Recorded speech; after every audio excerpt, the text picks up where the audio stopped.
शांति।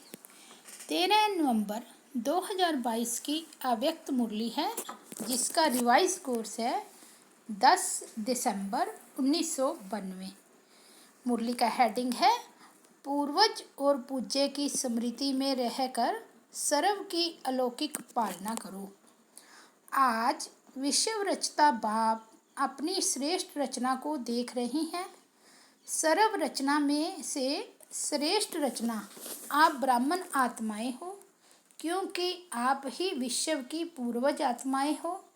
एक तरफ पूर्वज हो, साथ साथ पूज्य आत्माएं भी हो।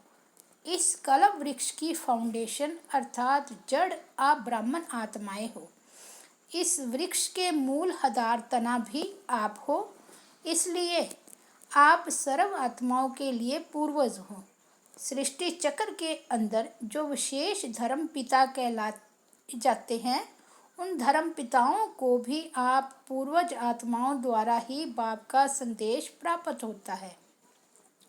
जिस आधार से ही समय प्रमाण वो धर्म पिताएं अपने धर्म की आत्माओं प्रति संदेश देने के लिए निमित्त बनते हैं।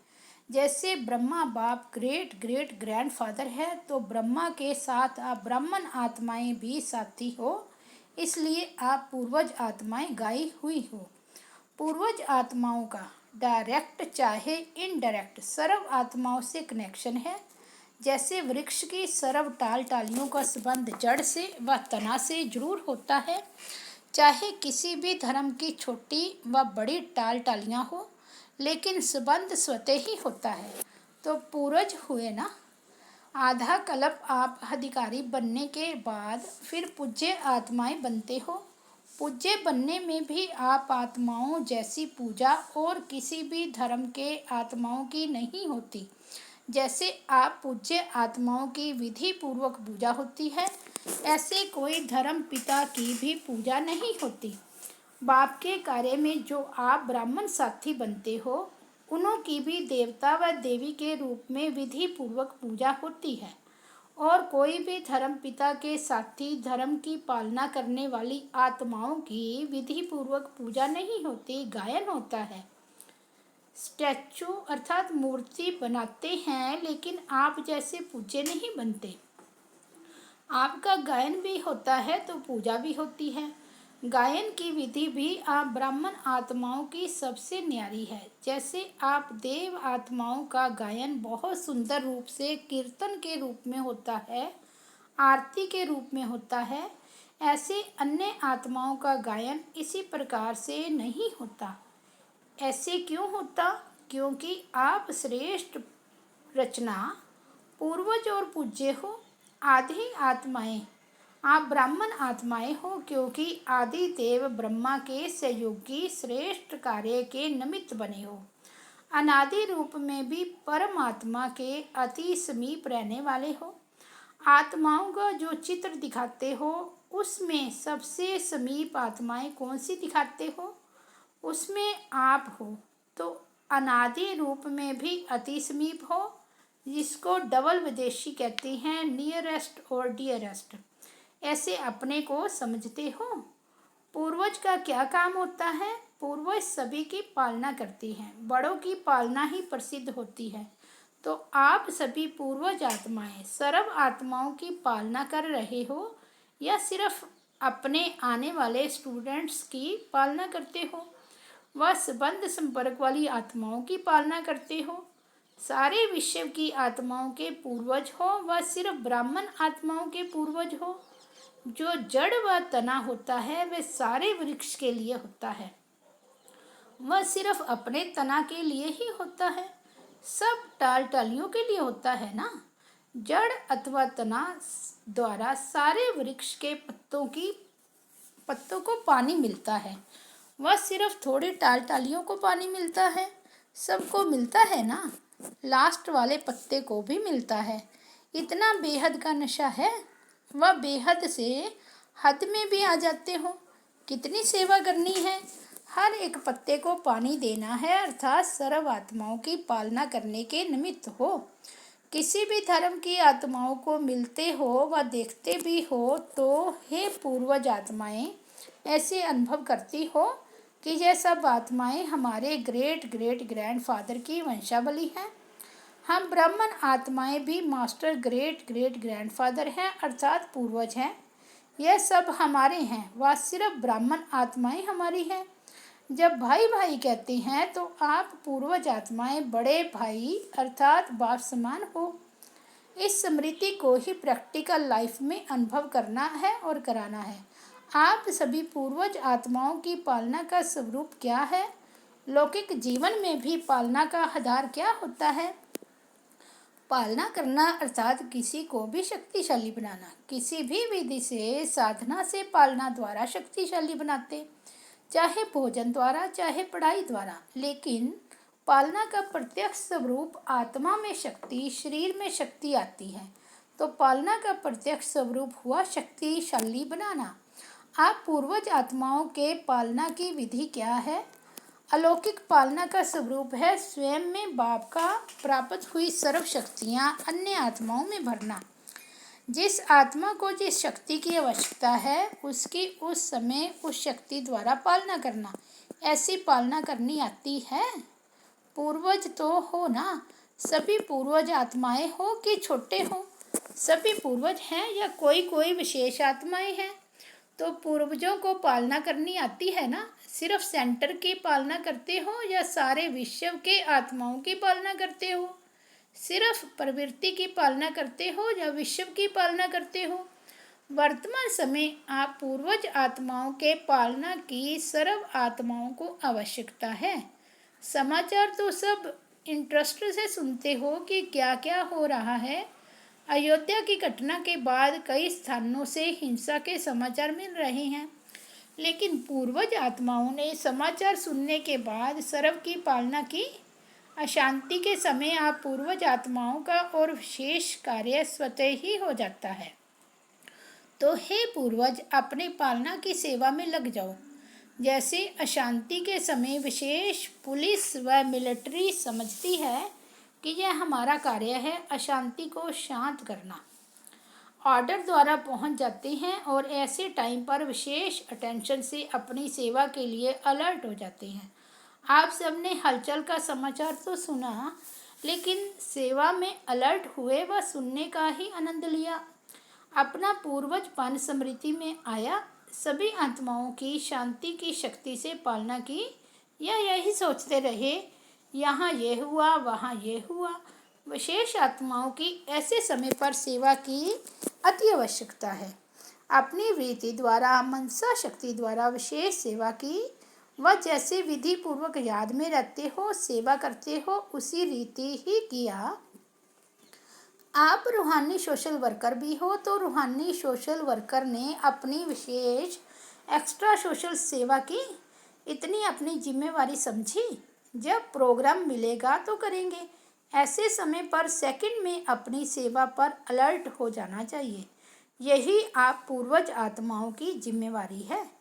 अभी भी विश्व में हलचल है और ये हलचल तो समय प्रति समय बढ़नी ही है। आप आत्माओं का फर्ज है ऐसे समय पर आत्माओं में विशेष शांति की, सहन शक्ति की हिम्मत भरना, लाइट हाउस बन सर्व को शांति की लाइट देना। समझा क्या करना है?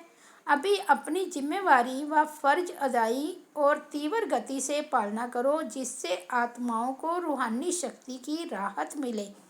जलते हुए दुख की अग्नि में शीतल जल भरने का अनुभव करें। यह फर्ज अदाई कर सकते हो, दूर से भी कर सकते हो, जब सामने आएंगे तब करेंगे।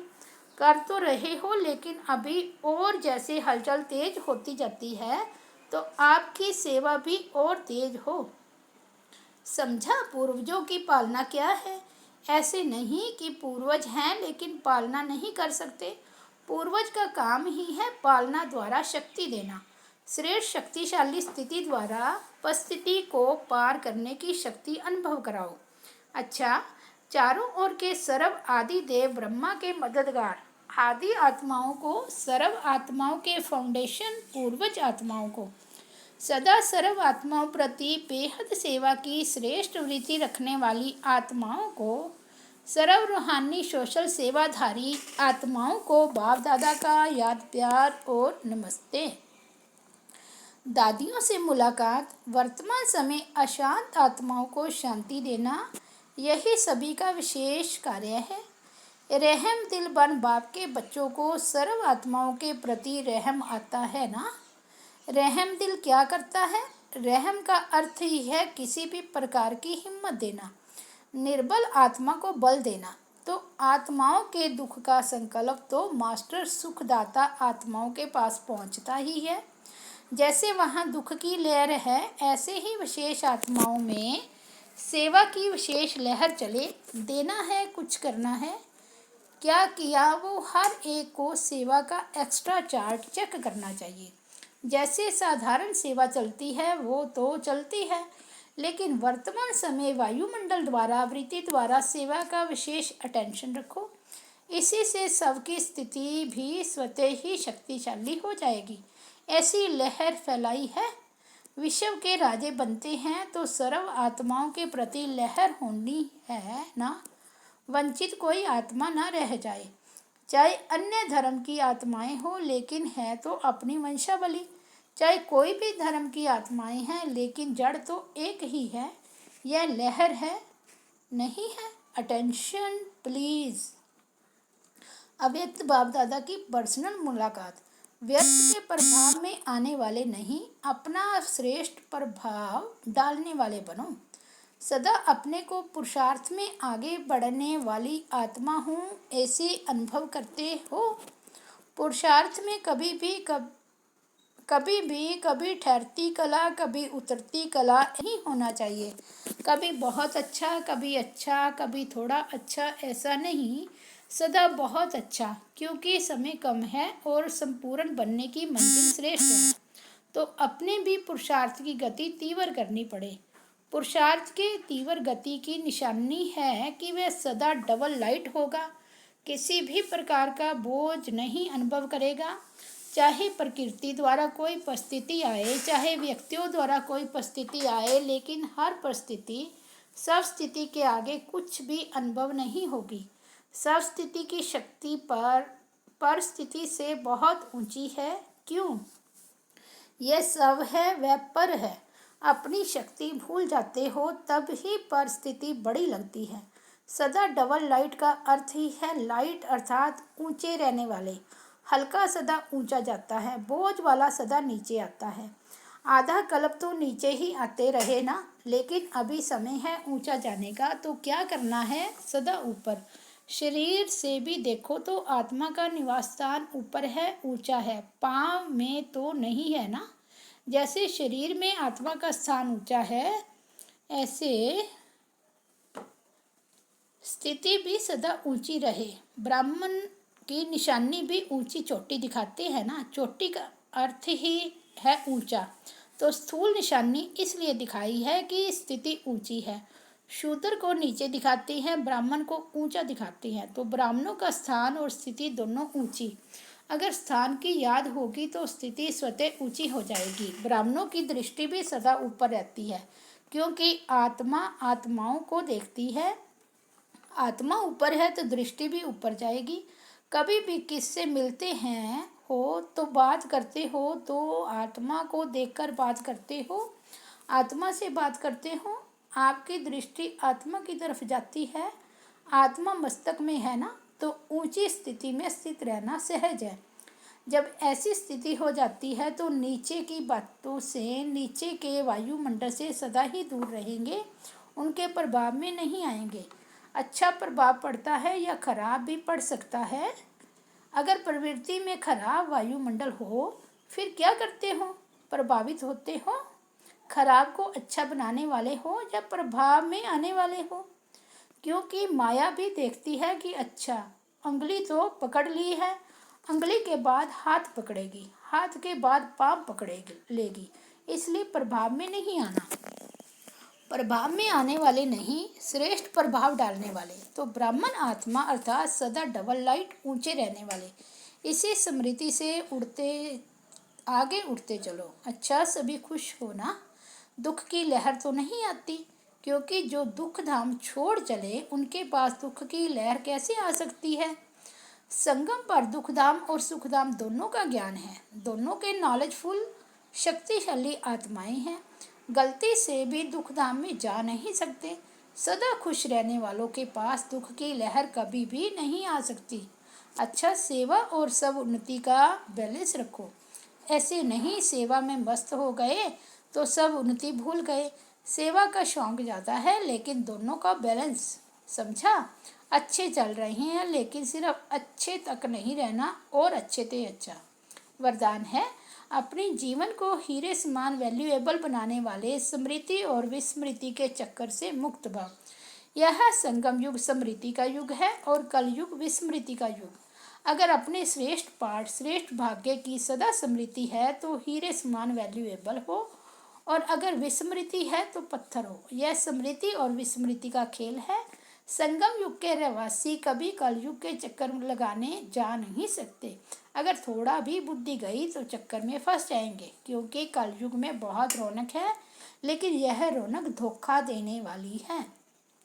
स्लोगन है, अपनी कर्म इंद्रियों को लॉ एंड ऑर्डर पर मान चलाने वाले ही सच्चे राजयोगी हैं। अच्छा, ओम शांति।